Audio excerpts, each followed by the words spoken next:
Isang House bill na nagpapanukalang ibalik ang death penalty by firing squad para sa public officials na sangkot sa korupsyon ang inihain sa House of Representatives. Ito ang House Bill 11211 o ang Death Penalty for Corruption Act na pinropose ni Zamboanga Representative Kaimer Aidan Olaso.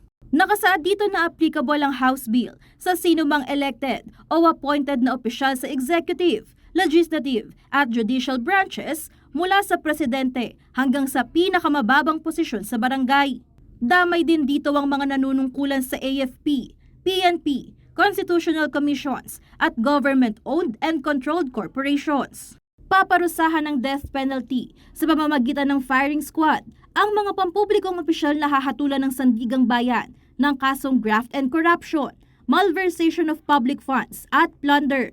Ngunit dapat munang pagtibayin ng Korte Suprema ang conviction. Kailangan ding dumaan ito sa mandatory review process, alinsunod sa konstitusyon at ibang kaugnay na batas at ginawa na ng akusado ang lahat ng posibleng legal remedy.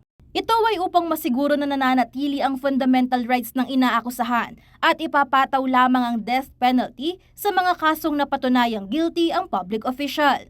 Sa explanatory note ni Olaso, tinuturing nito ang korupsyon bilang isa sa pinakamatinding banta sa social, economic at political development ng Pilipinas, kaya dapat umanong ibalik ang death penalty sa bansa.